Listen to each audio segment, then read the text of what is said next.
So far we've looked at light and the physical characteristics of cameras and lenses. Now we move on to understanding how to use them. Section 4, Exposure. I'm going to start this chapter with a quote from Graham Robinson of Whitby Photographic Society. Creative responsibility lies with the photographer, not the camera. Either you're in control of the process or you're not.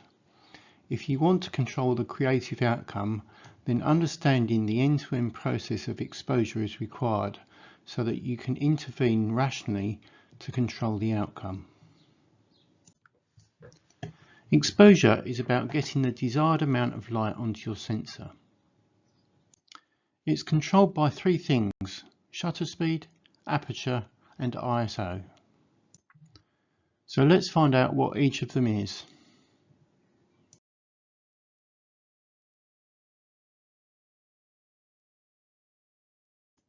Shutter speed is the amount of time that our sensors are exposed to light.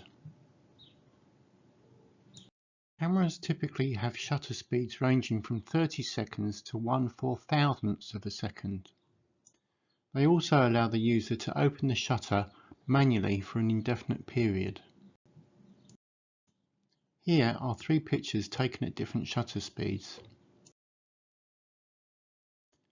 The first image was taken at 1/1000th of a second to freeze the water. The next image was taken for 8 seconds to capture the firework display. And the final image was taken over a period of 30 minutes where it picked up the rotation of the night sky. To get a crisp image, the camera needs to be steady for the duration of the shot.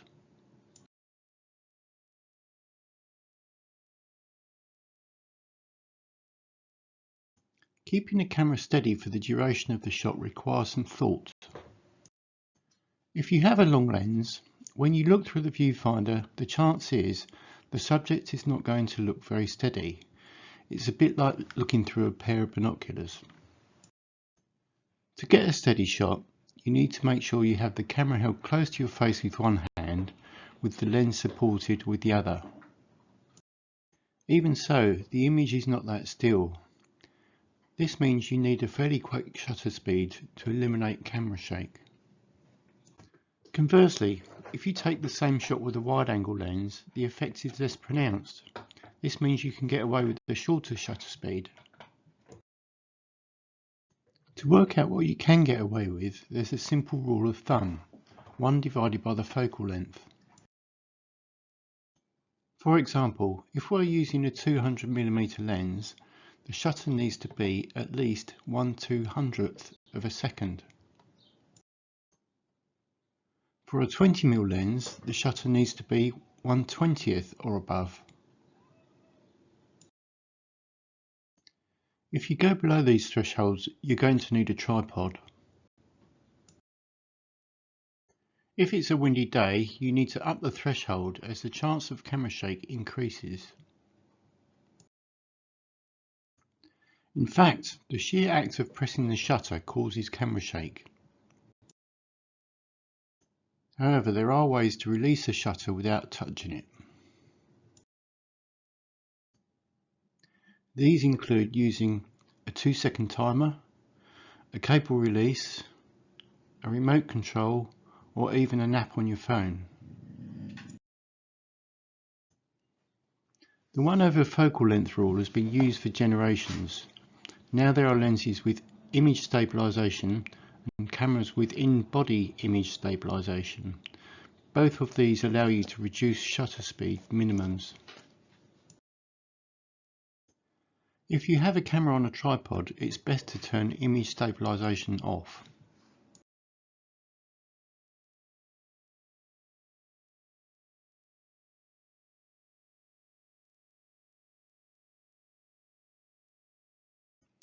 We now come to the exposure variable that confuses many people: aperture. Aperture is the diameter of the hole in your lens. If it were our eye, it would be the pupil size in millimeters.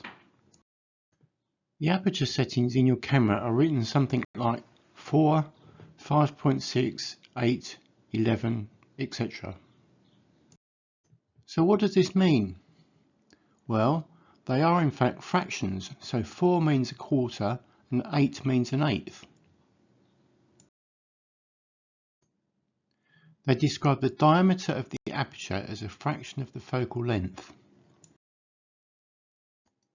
So 4 written on the lens really means focal length divided by 4. For example, if we had a 100mm lens at f4, the aperture would be 100 divided by 4, which equals 25mm. If the same lens was at f8, the aperture would be 100 divided by 8, which equals 12.5mm. Written on the face of every lens is the widest aperture that the lens can be set at. For example, it might say 50mm f1.4. This means that the widest aperture is 50mm divided by 1.4, which is 36mm. Most importantly, each stop in aperture is exactly half the area, which means half the light enters the lens. The numbers written on your lens ascends by a factor of 1.4 for each stop in aperture. Hence the series shown here.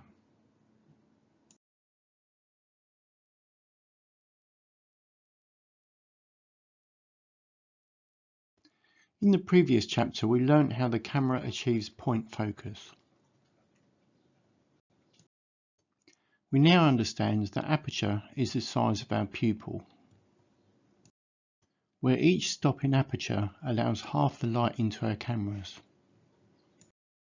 We also noted that a small aperture has a large number written on our camera, and a large aperture has a small number. It now makes sense that aperture could be used to control the amount of light that hits our sensors. But there's more to both.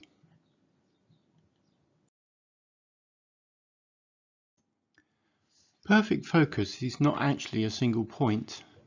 It's logically everywhere in the scene which has the same distance from the lens. Therefore, focus is a plane.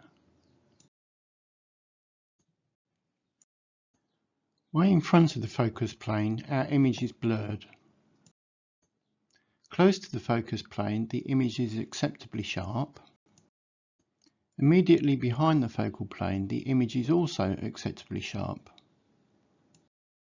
And it's blurred again in the distance.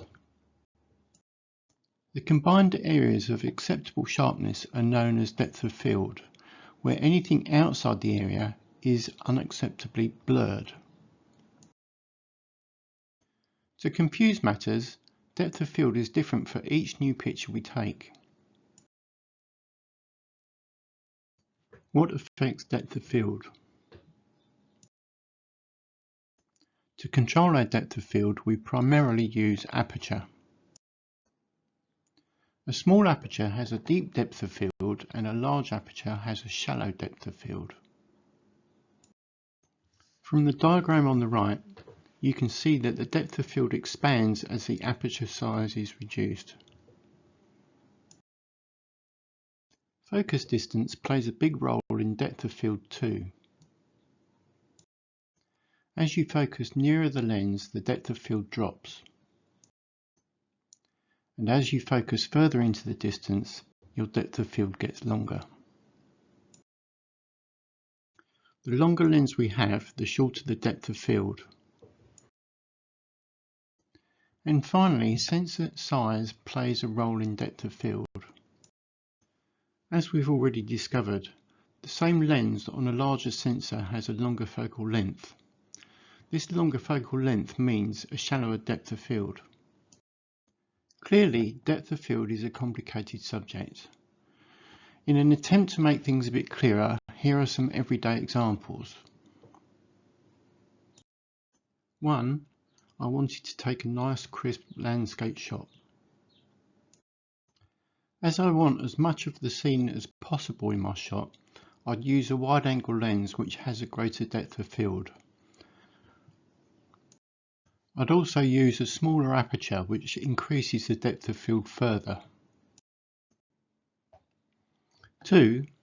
I want to take a headshot where the subject is fairly close and I want the background to be blurred. In this case, I would use a longer focal length which gives me a shallower depth of field. I'd also use a wide aperture to decrease the depth of field further.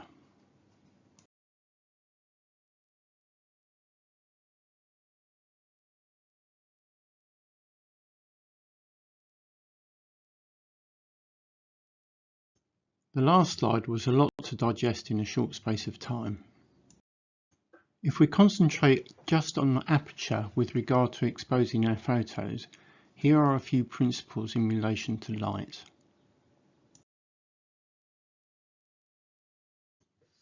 In bright light, we want our aperture to be small. This restricts the amount of light hitting the sensor. A small aperture has a large number shown in your camera.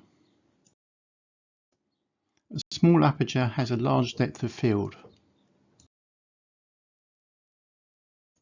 In low light, the principles reverse. So we need a large aperture. This is a small number shown in your camera. And the depth of field is very shallow. Lenses do not perform at their best at extreme ends of aperture. They tend to be at their sharpest around 2 stops from wide open, or their minimum aperture. For example, if you have a 2.8 lens, then expect the sharpest pictures to be around 5.6. When you reach the upper end of aperture, lenses tend to lose their sharpness. This phenomenon is known as diffraction. This is because light begins to disperse when passing through a small opening. Diffraction usually occurs 1 to 2 stops from the maximum aperture. For example, if your lens has a maximum aperture of f22, expect the lens to start getting soft at f16 and try to avoid using f22.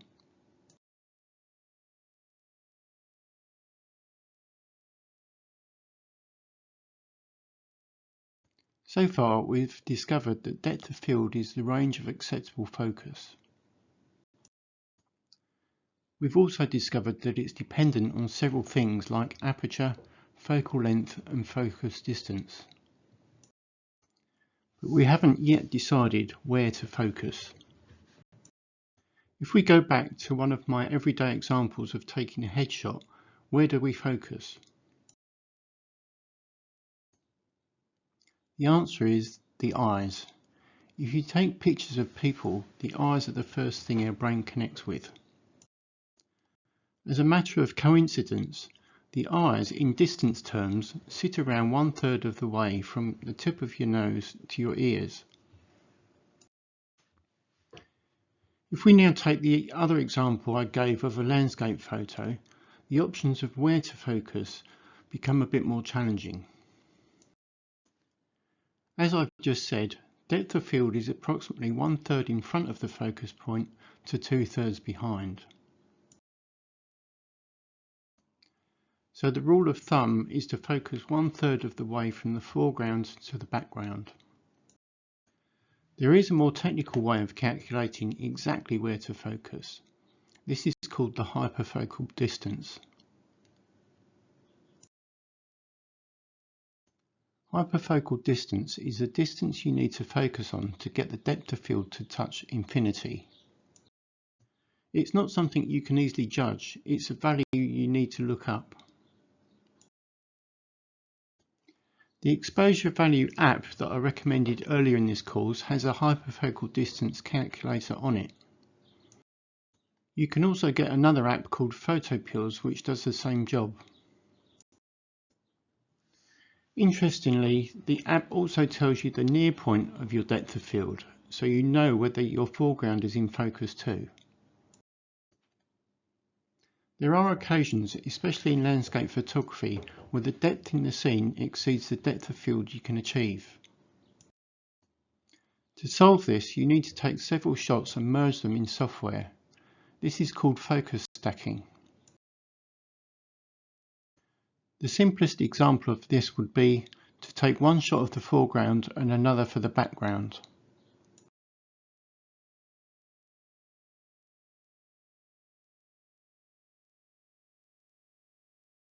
The final variable in setting exposure is ISO.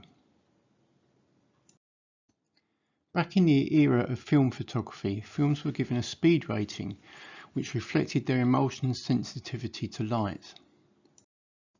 The higher the ISO rating, the greater the film's ability to capture images taken in low light. In 1974, the various film standards that existed were standardized internationally by the International Organization for Standardization. This standard was called ISO.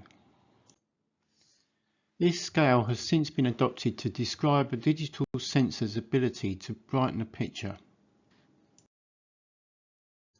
The ISO values on digital cameras generally goes from 100 to 12,800. Although some modern cameras have pushed this up to 320,000. The scale of ISO runs in stops where each stop is twice the value of the last, so we get the sequence 100, 200, 400, 800, 1600, 3200, etc. If we look at our exposure value table, you can see that EV0 at ISO 100 is f1 for 1 second.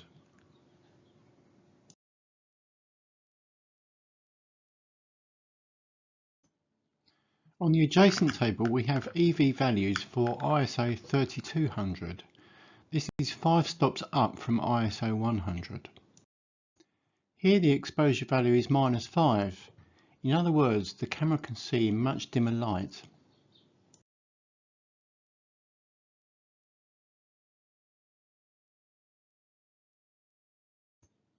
If we go back to the How a Camera Works section, we note that light is captured by the sensor, collected in buckets, measured and then amplified. The scale of this amplification is related to the amount of ISO we have chosen. For an ISO 100 picture, there's no need to amplify the signal. But a picture taken at ISO 200 only has half the light of a proper exposure. To correct this, the signal is stretched by a factor of 2.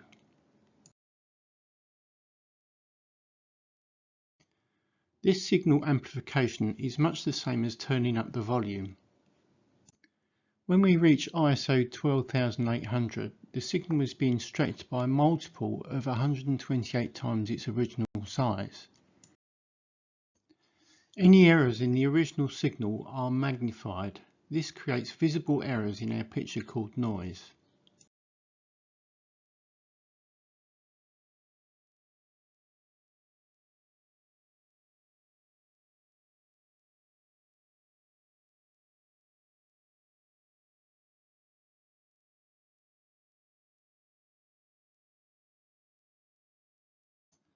As seen in the section on light, digital cameras outperform film cameras in low light.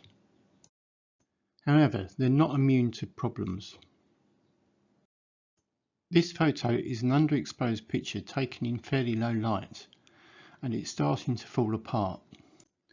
On the right hand side, I have blown up a section of the photo to show the individual pixels. You can see that the highlights are fine, but the shadows are very noisy. This is a result of tiny amounts of light being collected in the buckets. This causes errors and the quality of the dark tones suffer. This is shadow noise. Noise comes in 2 flavours. Colour noise, where we get the wrong colour entirely, and luminance noise, this is where we get the wrong shade of a colour. For your information, a moderate amount of noise can be corrected in software.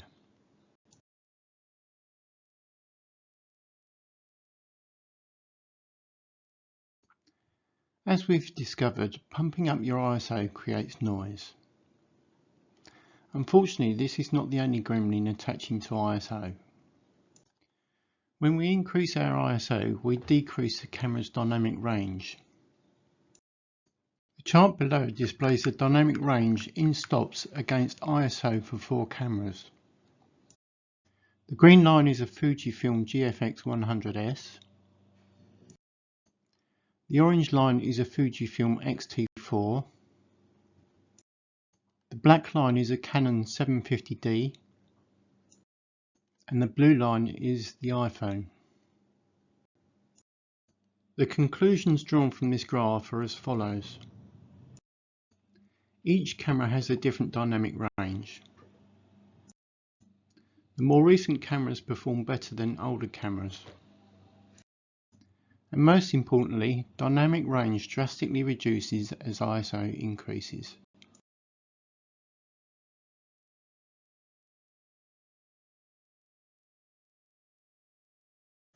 We've now covered individually the 3 elements that are required to get an exposure: aperture, shutter speed and ISO. Each of these settings can be conveniently adjusted by one stop. If you adjust one variable, you need to compensate by adjusting one of the other 2 to maintain the same exposure. Just to summarise each variable, if I increase my shutter speed, 1, I get less light in the camera, and 2, I can freeze the motion. If I increase my aperture number, I let less light into the camera and I get more depth of field. If I increase my ISO, I brighten the picture and I get more noise. The reverse is true to go in the opposite direction.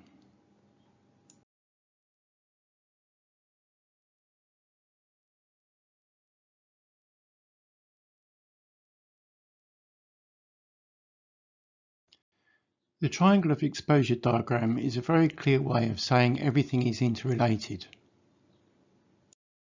But in reality, it doesn't get us much further than that. What we need is some figures. So here's an example that we can work through together. At first it looks very complicated, but bear with me. Here we have an example of a 5 EV scene. That's the equivalent to being indoor under artificial light. The top table shows the 88 possible settings for your camera in this light. It tells you the shutter speed you need for any given aperture and ISO. In the top row it colour codes depth of field, and in the second row it colour codes sharpness and diffraction. The bottom chart shows the same 88 possibilities. This time it tells you the ISO you need for a given aperture and shutter speed. In reality, we can eliminate many of the 88 possibilities.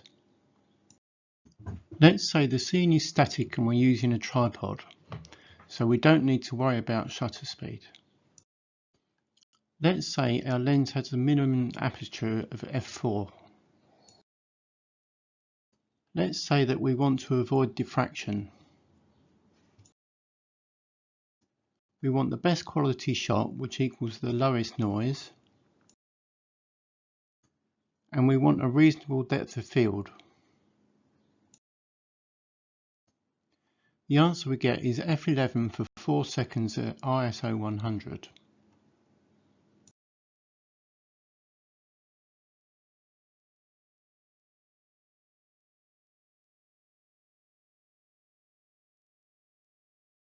These tables change for each exposure value level. Here's a second example at EV11. It's daylight on a foggy day. We have a 55mm lens with an aperture range of f5.6 to f22. The lens has 2 stops of image stabilization. We don't have a tripod and we're taking a picture of a tree in the fog. As the lens is 55mm, our minimum shutter speed using the formula 1 over focal length is 1/60th of a second. But we can get away with -2 stops because of its image stabilization. So our minimum shutter speed is 1/15th. To keep the quality of the shot, we want a low ISO. We are now left with 3 possibilities and we could choose any of these. However, if we are close to the tree, we might want to opt for the best depth of field, which gives us f11 for 15th of a second at ISO 100.